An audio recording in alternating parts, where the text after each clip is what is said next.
નમસ્કાર. શબ્દમિત્ર YouTube channel પરથી વિદ્યાર્થી મિત્રો આપ સૌનું ભાવભીનું અને વાલભર્યું સ્વાગત કરું છું. ગદ્યાર્થગ્રહણમાં આજે એક નવા મુદ્દા સાથે મિત્રો મારે ચર્ચા કરવાની છે, જે ગુજરાત રાજ્યની સ્પર્ધાત્મક પરીક્ષાઓમાં ભિન્ન ભિન્ન રીતે આ ગદ્યાર્થગ્રહણ પૂછાતું હોય છે. આપણે આજના સેશનમાં એક ગદ્યાર્થગ્રહણની આપણે ચર્ચા કરવાના છીએ. તો ગદ્યાર્થગ્રહણના ઘણા વિડીયોઝ મિત્રો તમને જોવા માટે મળશે, પણ એની સાથે સાથે મારે એ પણ કહેવું છે કે જેટલા તમે ગદ્યાર્થગ્રહણને લગતા જે કંઈ વિડીયોઝ તમે જુઓ છો કોઈ પણ ચેનલમાંથી કે કોઈ પણ જગ્યાએ, એટલો તમને વધારે ફાયદો થશે. તો કોન્સ્ટેબલમાં 20 ગુણનું આ ગુજરાતીમાં ગદ્યાર્થગ્રહણ જે છે એ તમને ફાયદો થઈ જશે. આ ઉપરાંત પણ કોઈ પણ પરીક્ષા હોય તો ગદ્યાર્થગ્રહણ જોવાથી કોઈ નુકસાન થવાનું હોતું નથી. તો એવા સરસ મજાના ગદ્યાર્થગ્રહણ સાથે મિત્રો અહીં ઉપસ્થિત છું. આપ સૌનું ભાવભીનું સ્વાગત કરજો. મિત્રો આ ચેનલને સબસ્ક્રાઈબ કરજો, આપણા મિત્રો સુધી શેર કરજો અને કોમેન્ટમાં અવશ્ય આપનો પ્રતિભાવ જણાવજો. મિત્રો, તો આપ સૌનું હાર્દિક સ્વાગત. ગદ્યાર્થગ્રહણમાં ગદ્યાર્થગ્રહણ એ કોને કહેવાય, કે તે લખી શકાતું હોય છે, શું નહીં, એ દરેકની આપણે અગાઉના લેક્ચરમાં ચર્ચા કરી ચૂક્યા છીએ. માટે આજના આ લેક્ચરમાં હું તેની ચર્ચા કરતો નથી. એટલે જે મૂળ પોઈન્ટ્સ જે છે, મૂળ મુદ્દા ઉપર આવી જાઉં છું. તો ગદ્યાર્થગ્રહણમાં એક પેરેગ્રાફ છે. આ પેરેગ્રાફ વિનોબા ભાવેનો છે અને આ ફકરો જે છે ચિંતનાત્મક પેરેગ્રાફ છે કે જેના વિશે આપણે ચિંતન કરવાની જરૂર છે. કોઈ પણ ધર્મ ઈશ્વરની કલ્પનાને છોડવા તૈયાર નહીં થાય. આમ ખરેખર ધર્મ શબ્દ છે ને એ ધ્રુવ શબ્દ પરથી આવેલો છે. ધ્રુવ સંસ્કૃત શબ્દ છે. ધ્રુવનો અર્થ બને છે ધારણ કરવું, એના પરથી શબ્દ આવે ધર્મ. પણ આપણે ધર્મની એક જ વ્યાખ્યા સમજીએ છીએ, પણ ખરેખર ધર્મનો અર્થ એક આ પણ થાય છે. ધર્મ એટલે અવર ડ્યુટી, આપણી ફરજ, આપણું કર્તવ્ય, આપણી નિષ્ઠા, એ પણ અર્થ થાય છે. અને આધ્યાત્મિકતાની સાથે જે આપણે જોડીએ છીએ એ પણ ત્યાં આગળ અર્થ થાય છે. પણ અહીંયા ધર્મ એટલે આપણે અહીં ઈશ્વરના અનુસંધાને અહીં આપણે ચર્ચા કરવાની છે. કોઈ પણ ધર્મ ઈશ્વરની કલ્પનાને છોડવા તૈયાર નહીં થાય, કારણ કે તેમ કરવાથી તો ભક્તિ માર્ગનો પાયો જ ઉખડી જાય છે. ભક્તિ માર્ગનું જે મૂળ તત્વ જે છે, જો ઈશ્વર જ ના હોય તો ભક્તિ માર્ગ જેવું હોય જ નહીં ને. કોઈ પણ ધર્મ, કોઈ પણ સંપ્રદાય એના મૂળમાં રહેલા ઈશ્વરની ઉપાસના કરે છે. વિનોબા ભાવેની પણ વાત અહીંયા આ જ પ્રસ્તુત છે. જો ઈશ્વરની કલ્પનાને ઈશ્વરની કલ્પનાને છોડી દઈએ તો ભક્તિ માર્ગનો જે પાયો જે છે, એનું જે મૂળ જે છે, આખું ઉખડી જાય. બધા ધર્મોનો સારરૂપ એટલે સારાંશ, એનો મોરલ સિદ્ધાંત એ છે કે ઈશ્વરને બધું સમર્પણ કરીને જીવીએ. સમર્પણ કરવું, ત્યાગની ભાવના નથી. સમર્પણ કરવું. તેરા તુજકો અર્પણ ક્યાં લાગે મેરા. કુદરતે આપણને આપેલું છે, કુદરતનું છે અને એ નિયમ પણ છે કે જેનો આપણે ઉપયોગ કરતા હોઈએ એ કુદરતને આપણે આપવું જ જોઈએ, તો જ આ ચક્ર ચાલ્યા કરતો હોય છે. એટલે સમર્પણ કરવાનું છે. સમર્પણ કરીને જીવી, અહીંયા બોસ બનીને નહીં, સમર્પિત થઈને જીવન જીવવાની વાત કરી છે. બધા ધર્મોમાં ઈશ્વર દર્શનની અને ઈશ્વર સાક્ષાત્કારની વાત પણ આવે છે. આ બે મહત્વની બાબત છે, ઈશ્વર દર્શન અને ઈશ્વર સાક્ષાત્કાર. તે દર્શન ભિન્ન ભિન્ન હશે. ભિન્ન ભિન્ન એટલે અલગ અલગ હશે, પણ તેમાં પરમાત્મ તત્વ એક જ છે. પરમાત્મ તત્વ એટલે પરમ તત્વ. પરમ એટલે શ્રેષ્ઠ તત્વ એક જ હશે, જે કુદરતી શક્તિ છે તે. ઈશ્વરના સાક્ષાત્કાર કરો કે ઈશ્વરનું દર્શન કરો, જુદી જુદી જે અનુભૂતિ થતી હોય એ પરમ તત્વ છે. કુદરતના સાનિધ્યમાં રહી અને ઈશ્વરની ઉપાસના કરીએ ત્યારે આપણને તેની અનુભૂતિ થતી હોય છે. આ કુદરત એ જ ઈશ્વર. તમે કલ્પના કરો કે માત્ર ને માત્ર અડધી સેકન્ડ જ કે 1 સેકન્ડ હવા વહેતી જ બંધ થઈ જાય તો, વાતી બંધ થઈ જાય તો, વધારે ટાઈમ લે કે 1 મિનિટ માટે બંધ થઈ જાય તો, કુદરત જે છે એ ભગવાનનું પ્રતીક બતાવે છે. આ પરમ તત્વ છે. પરમ તત્વનો અહીં અનુભૂતિ કરાવે છે. એમાં જુદા જુદા સંતોને આપણે નામ લઈએ તો ગુરુ નાનક, મીરા, લલ્લેશ્વરી, કબીર, મોહમ્મદ, ઈસુ, દરેકે પોતાની અનુભૂતિ વિશે જે કંઈ કહ્યું છે, આ બધા જે મહાન તત્વો જે છે એમને જે કંઈ અનુભૂતિ થઈ અને અનુભૂતિના આધારે તેમને એમના શબ્દોમાં ધર્મની વ્યાખ્યા કે ઈશ્વરનો સાક્ષાત્કાર કે ઈશ્વરની જે અનુભૂતિ જે છે એ જુદા જુદા શબ્દોમાં તેમને વર્ણવી છે. જે કંઈ કહ્યું છે તે બધા ધર્મોની સહિયારી સંપત્તિ છે. આ બધા ધર્મોનું મૂળ એક જ છે. જેમ એક જ કૂવો હોય, કૂવામાં રહેલું પાણી એક જ છે, પણ જ્યારે એ કૂવામાંથી પાણી પનિહારીઓ જ્યારે બહાર કાઢે છે, અલગ અલગ માટલામાં તેને ભરે છે, ત્યારે એ પાણી વહેંચાઈ જાય છે. પણ એ પાણીનું મૂળ શું છે? કૂવો છે. તો ધર્મમાં પણ આ રીતે છે. બધાનું મૂળ જે છે ત્યાં જ છે, પણ અલગ અલગ સંપ્રદાય, અલગ અલગ ધર્મ, એના કારણે કેટલી ધર્મના મૂળમાંથી એ શાખાઓ, પેટા શાખાઓ તો ત્યાં આગળ વિકાસ થયેલો છે. જો કે આ બધી અનુભૂતિઓનો સરવાળો કરીશું તોય ઈશ્વર દર્શનનો એક અંશ જ મળશે. પૂર્ણ રીતે ઈશ્વરનો અનુભૂતિ નથી કરી શકતા. ઈશ્વરનો માત્ર ને માત્ર એક અંશ જે સૂક્ષ્મ સ્વરૂપ છે એ જ આપણને જોવા માટે મળશે. કેમ કે ઈશ્વરની પૂર્ણ અનુભૂતિ ઈશ્વરને જ થાય. ઈશ્વરની પૂર્ણ અનુભૂતિ ઈશ્વરને જ થાય. હવે આમ કેમ? તો હું છું, હું કેવો છું એની અનુભૂતિ હું જ એકલો અનુભવી શકું છું. સામેવાળી વ્યક્તિ આખું મારું વ્યક્તિત્વ ન ઓળખી શકે. કોઈ બે ગુણ કે બે ત્રણ માઇનસ પોઈન્ટ કે પ્લસ પોઈન્ટ જાણી શકે, પણ આખું વ્યક્તિત્વ કેવું છે એ કોઈ પણ વ્યક્તિ તેને ઓળખી શકે નહીં. તો ઈશ્વરને ઈશ્વર પોતે ઓળખી શકે છે, પૂર્ણ અનુભૂતિ કરી શકે છે, ઈશ્વરને જ થાય. બીજાઓને તેની અંશાનુભૂતિ એટલે કે માત્ર ને માત્ર અંશની અનુભૂતિ થતી હોય છે, જેને આપણે સૂક્ષ્મ સ્વરૂપ કહીએ. કોણ? વિરાટ પરમાત્માના એક પગના અંગૂઠાના નખ પર બેઠેલા જંતુ સમાન આપણે છે. વિનોબા ભાવે ગાંધીજીના આમ અંતેવાસી કહી શકાય. જોકે અંતેવાસીમાં તો મહાદેવભાઈ પણ ગાંધીજીની સાથે રહીને પણ તેમને દેશની આઝાદી માટે ઘણા બધા તેમને સઘન પ્રયાસો કરતા. આ વિનોબા ભાવે એ પણ સારા એવા ફિલોસોફર હતા, તત્વચિંતક હતા.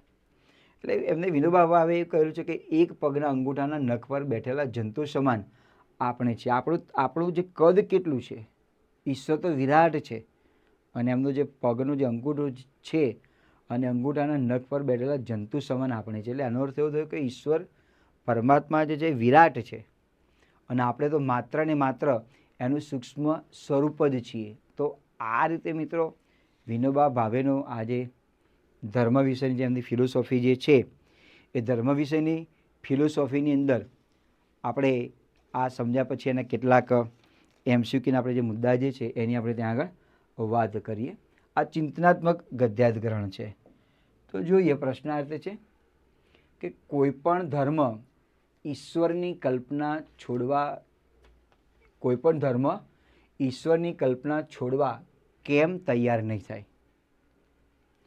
ઈશ્વરની કલ્પનાથી સ્વર્ગની પ્રાપ્તિ થાય છે એટલે, ઈશ્વરની કલ્પનાથી ધનની પ્રાપ્તિ થાય છે એટલે, ઈશ્વરની કલ્પના છોડવાથી ભક્તિ માર્ગનો પાયો જ ઉખડી જાય એટલે કે હચમચી જાય છે એટલે, કે આપેલા તમામ?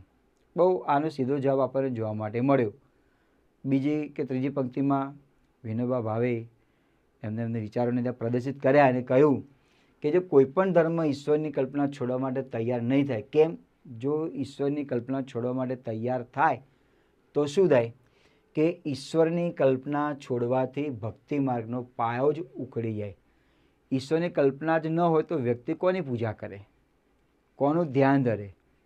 એટલે સ્વર્ગની પ્રાપ્તિ થાય છે, આ ન આવે. કલ્પનાથી ધનની પ્રાપ્તિ થાય છે, આ પણ ના આવે. આપેલા તમામ પણ ના આવે. આ જ આવે. ઈશ્વરની કલ્પના છોડવાથી ભક્તિ માર્ગનો પાયો જ હચમચી જાય છે. અહીંયા તમે જોઈ શકો છો કે અહીંયા છે, કારણ કે તેમ કરવાથી તો ભક્તિ માર્ગનો પાયો જ ઉખડી જાય છે. શાના કારણે? કોઈ પણ ધર્મ ઈશ્વરની કલ્પનાને છોડવા માટે તૈયાર થાય તો. બધા ધર્મનો સારાંશ એટલે કે સારરૂપ સિદ્ધાંત કયું? શું જોવા માટે મળે છે? જેમ કે દૂધ. હવે દૂધને એમાંથી દહીં બને, છાશ બને, માખણ બને, ઘી બને, જુદી જુદી મીઠાઈઓ બને, પણ એનું મૂળ તત્વ ક્યાં છે? દૂધમાં છે.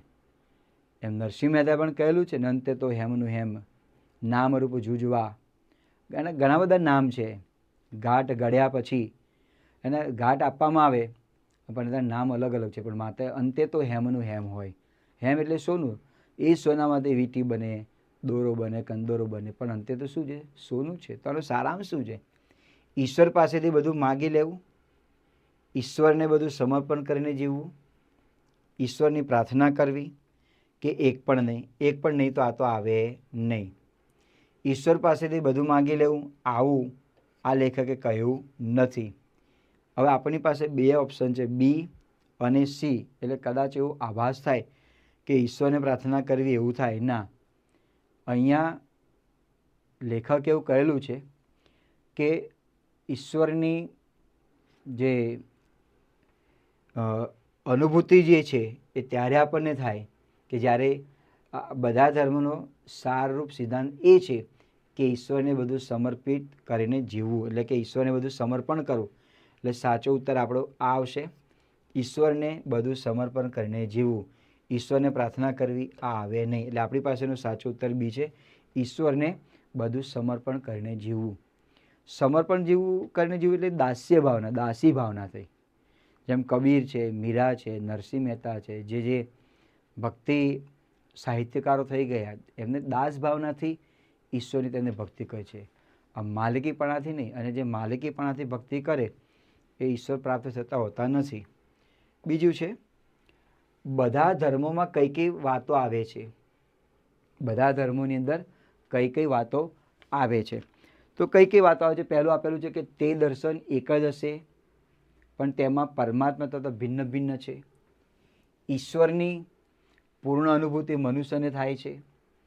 બધા ધર્મોમાં ઈશ્વર દર્શનની અને ઈશ્વર સાક્ષાત્કારની વાતો આવે છે. અને પછી આપેલું છે એક પણ નહીં. તો એક પણ નહીં તો આવશે નહીં, એટલે આની પર આપણે પ્રેમથી ચોકડી મારી દઈશું. એ છે તે દર્શન એક જ હશે, પણ તેમાં પરમાત્મા તત્વ ભિન્ન ભિન્ન હશે. હવે આપણને લાગે કે આ અંદર આવવું જોઈએ, બરાબર. અહીંયા એમને આપણને કહેલું છે કે બધા ધર્મોમાં ઈશ્વર દર્શનની અને ઈશ્વર સાક્ષાત્કારની વાત પણ આવે છે.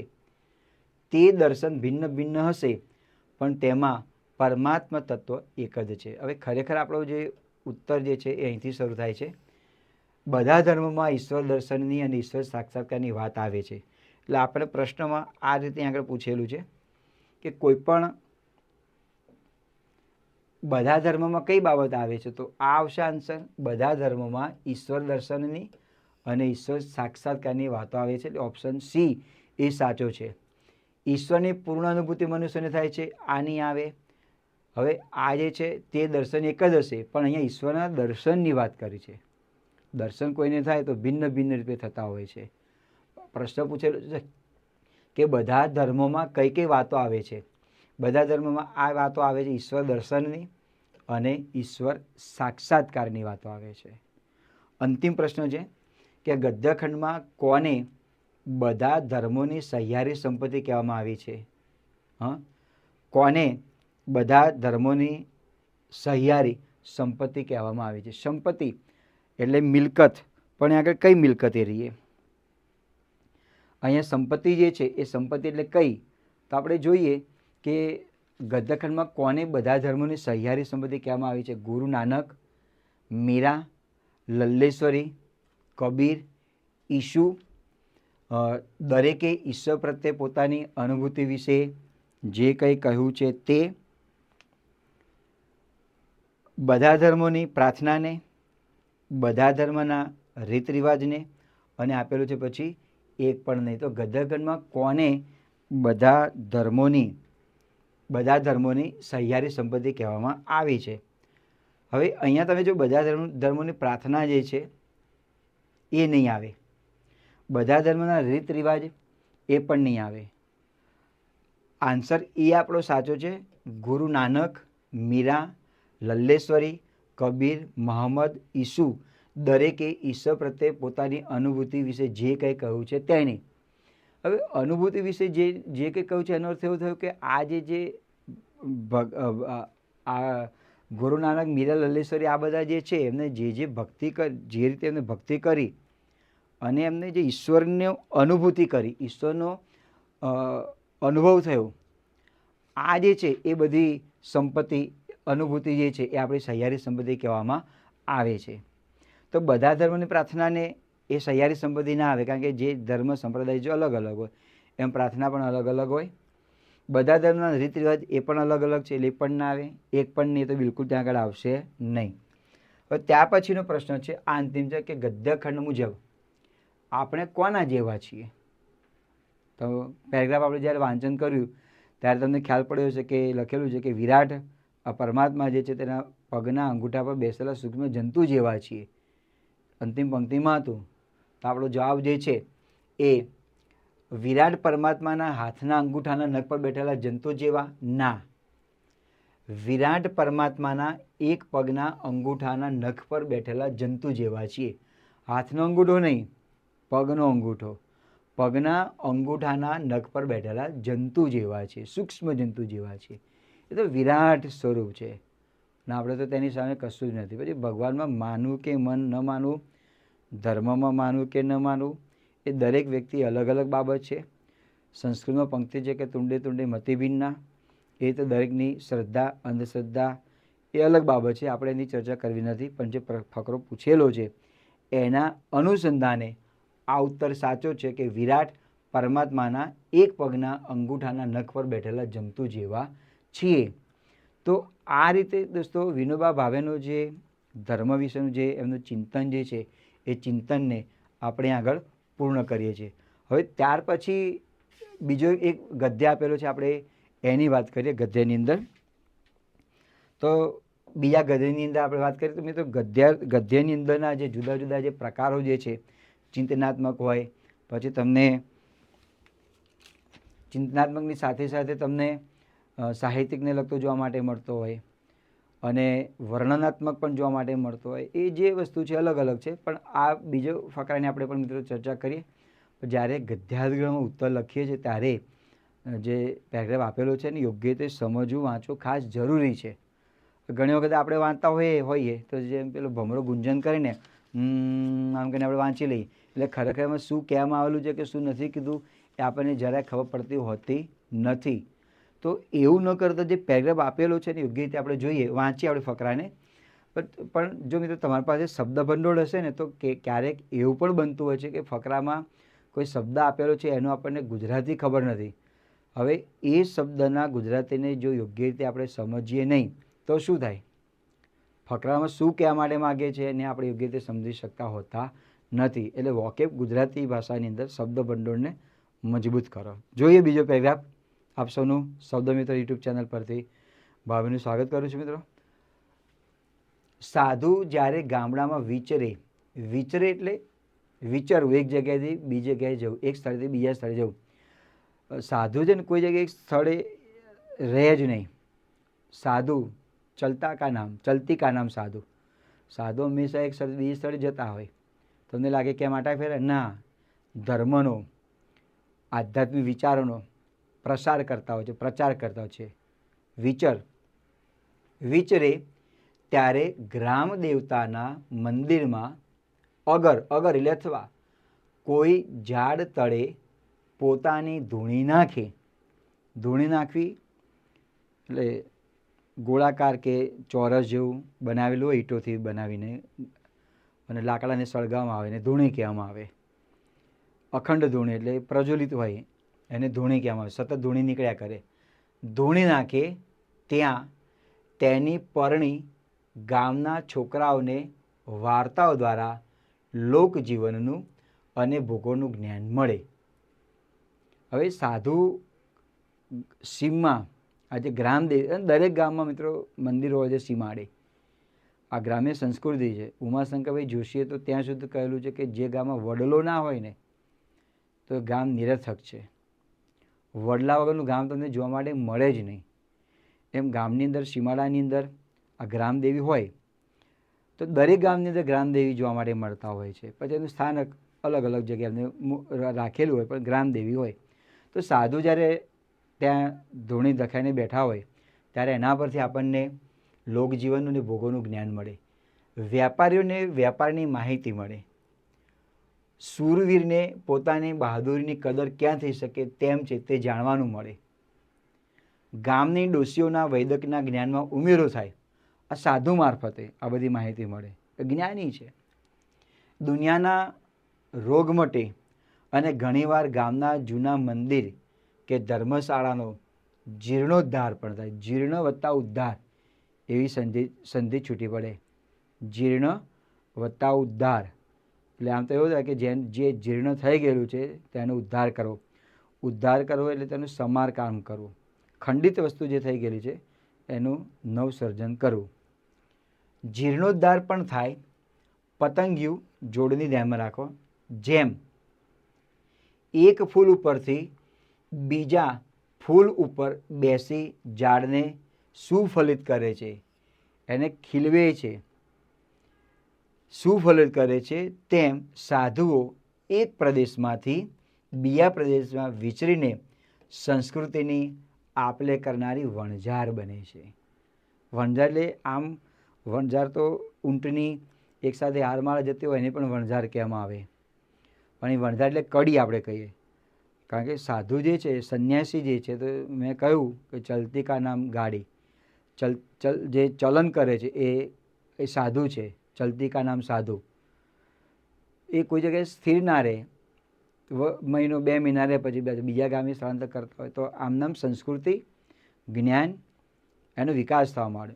માટે આ પેરેગ્રાફ જે છે એ કાકા સાહેબ કાલેલકરનો પેરેગ્રાફ છે કે આપણા દેશની અંદર જે સંસ્કૃતિનો વિકાસ થયો, કારણ કે એ સમયમાં તો આવું કોઈ માધ્યમો તો હતા નહીં કે જેના દ્વારા આંખના પલકારાની અંદર સંસ્કૃતિ ફેલાવી હતી. તો આ બધા સંસ્કૃતિના વાહકો હતા.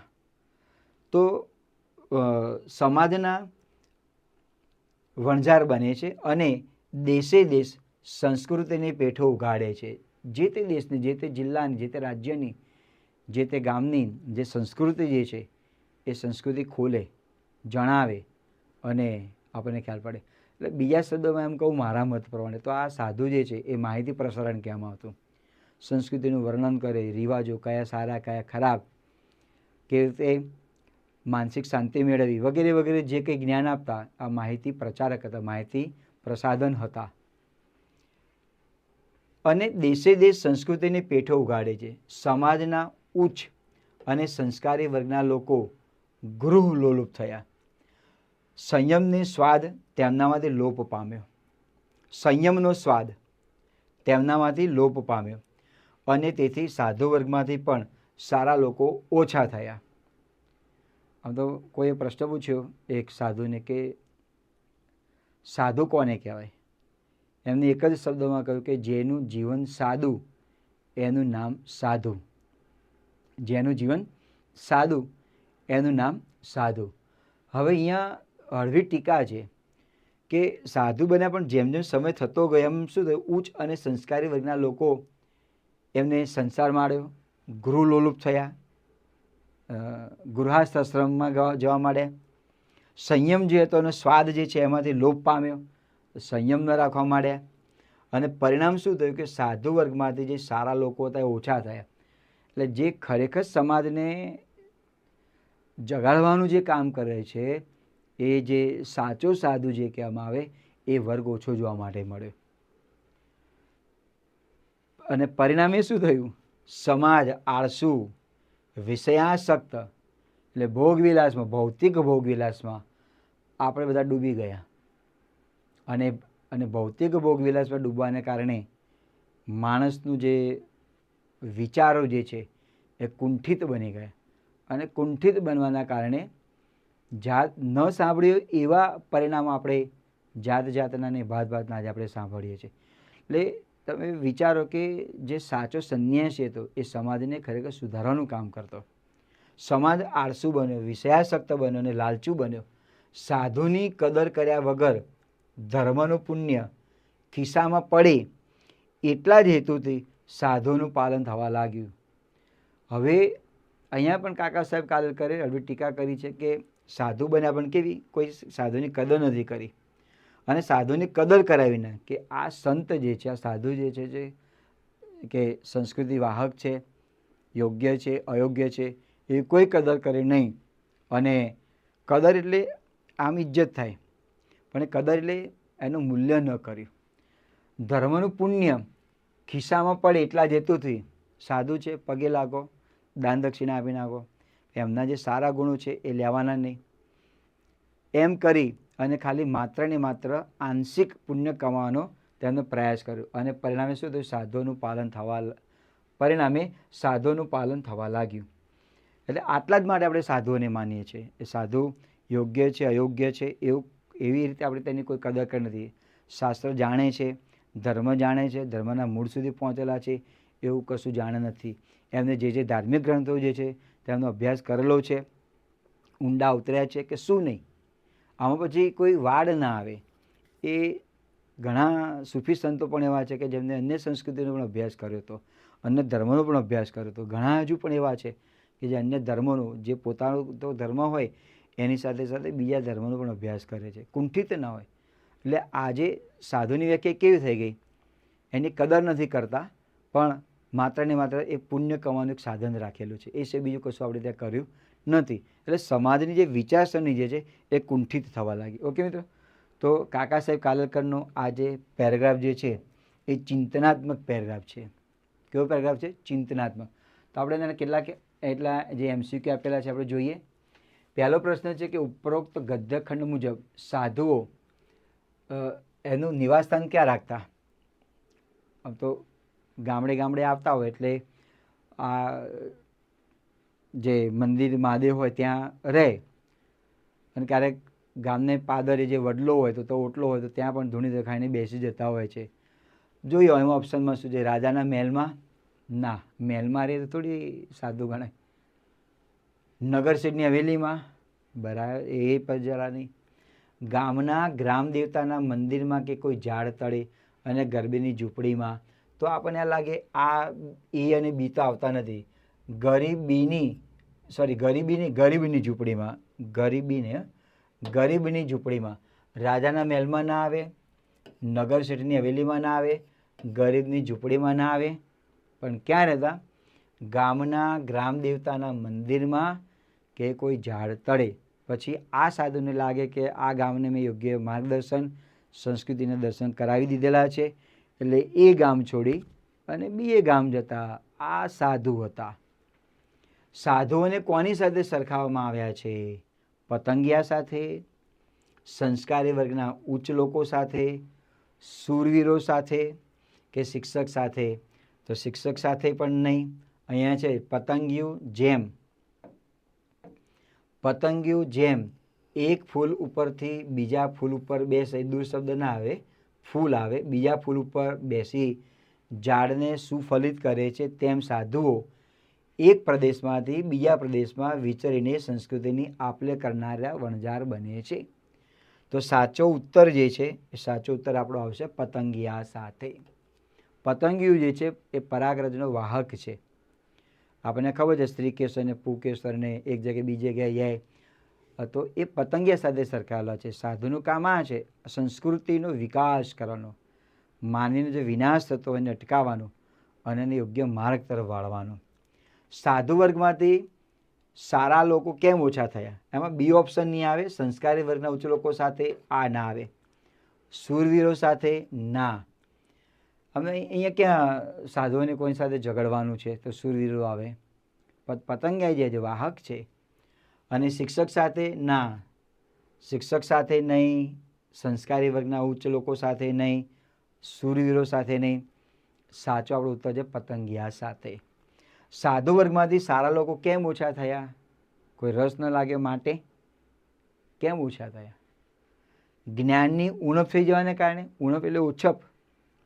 સમાજના ઉચ્ચ અને સંસ્કારી વર્ગના લોકો ગૃહલોલુપ થયા અને સંયમથી દૂર થયા.